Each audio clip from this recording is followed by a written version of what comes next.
Okay, bedtime stories for boys and girls. This is the adventures of Grandad, and the first one is called Grandad and the Dragon's Nest. Right. Now, once upon a time, Grandad and Hugo the dog were walking by the river when they saw in the distance what looked like a huge bird. "Dragon," said Grandad. "Rubbish," said Hugo. "It's a swan." "Don't be daft. Swans don't grow to that size. It's as big as a house. It's got to be a dragon." "Well, let's go and have a look then," said Hugo. And they did.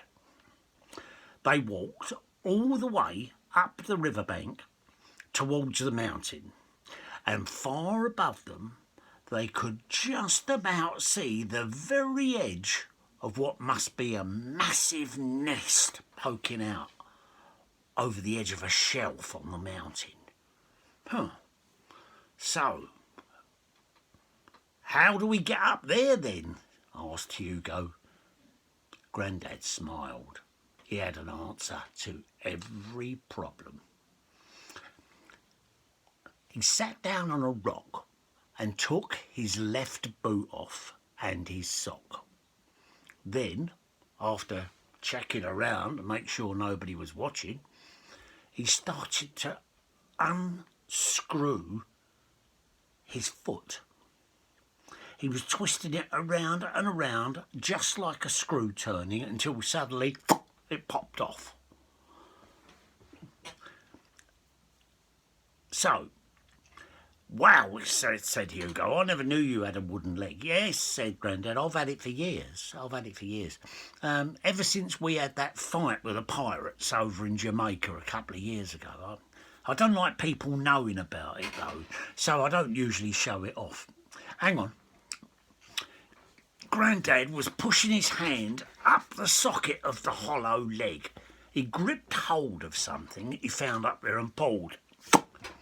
There was a sudden crack and the leg split open from the knee downwards. A loud squeak followed.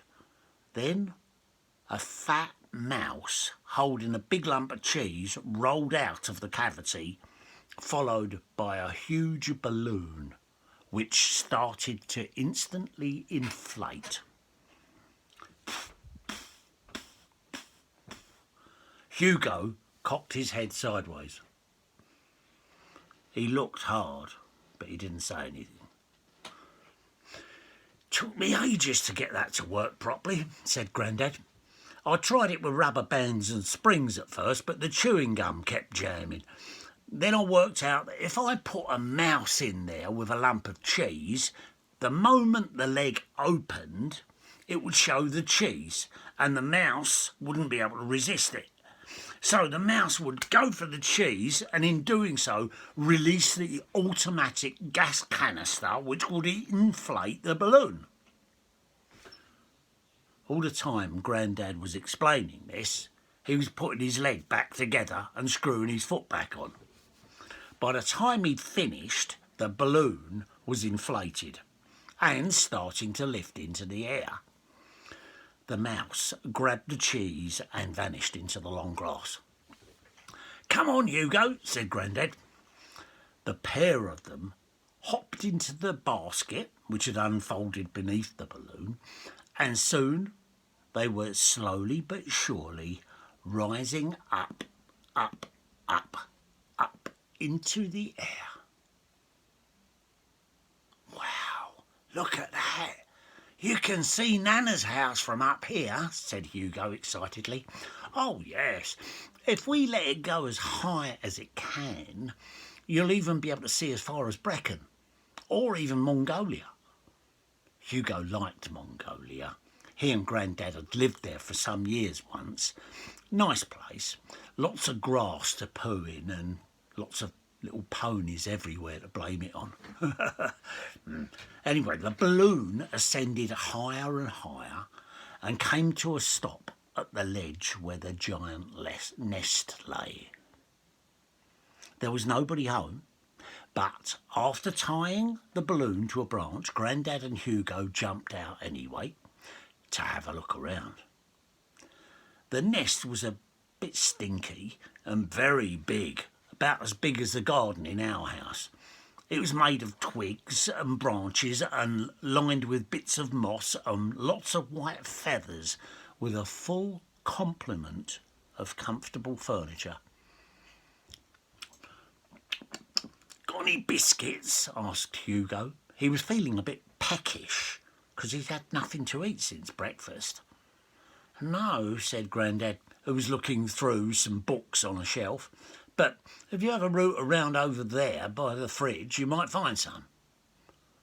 Hugo had a good look, but there were no biscuits to be found. He opened the fridge, but the shelves were mainly empty, with just a few odds and ends and some wilting lettuce in front of what looked like a fat old hedgehog on the bottom shelf. Hugo was about to shut the door again when the hedgehog spoke. "Oi! Let me out, will you please? I've been stuck in here for hours now, with only this wet lettuce for company." Blimey, it really was a hedgehog. "What are you doing in there?" asked Grandad, who'd come over when he'd heard the little voice. "I could ask you the same question," said the hedgehog. "I got trapped up here when I came up here for a skiing holiday a few days ago. I got lost in a snowstorm and fell down a slope, and I rolled into this nest. I was a bit hungry, so I had to look in the fridge, but the door slammed behind me and locked me in. I'm freezing." The hedgehog started to introduce himself, but Grandad interrupted. "My name is..." "Hold on, let me guess. Mr. Prickles, or Mr. Tiggywinkle, I suppose?" "Wow," says the little fella. "That's amazing. Mr. Prickles Tiggywinkle at your service. How on earth did you know my name?" "Just a lucky guess," said Grandad. "Right, there's nobody at home, and I'm not sure I like the look of that bookshelf. It's full of titles like How to Make Man and Dog Curry and Tasty Vegan Whole Animal Snacks in 15 minutes. Not the sort of cookbooks I would expect a well-mannered dragon to own.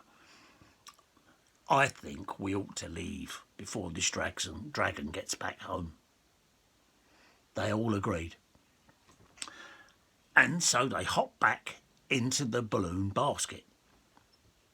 Grandad untied the knot and off they went, up and away.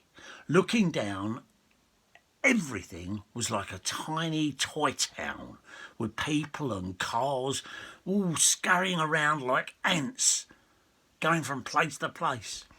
In the fields there were these little white dots that moved in packs. "Look, polar bears," said Grandad. Hugo looked up at him. "Sheep," he said. Prickles said, "Help."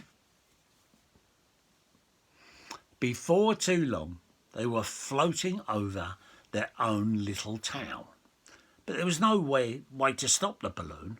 It had no brakes nor any controls to steer it. "Ah, well, I never quite got around to that," said Grandad.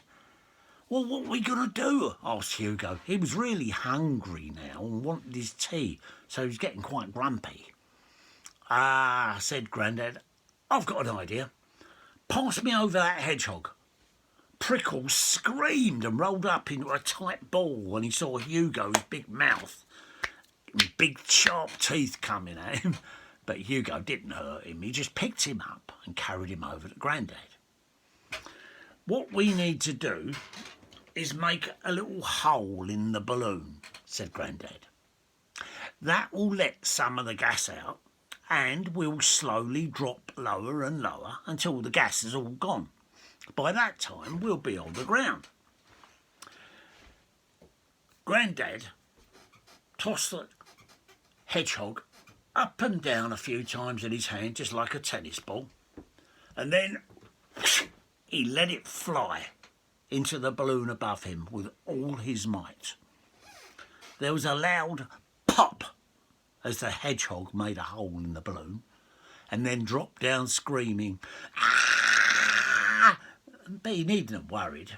Grandad used to play cricket for the England team and would never miss such an easy catch.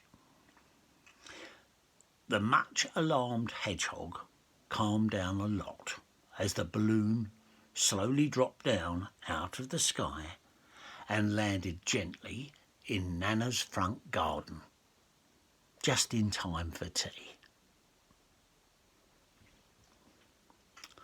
Up on the very top of the mountain, almost in the clouds, a dragon was watching.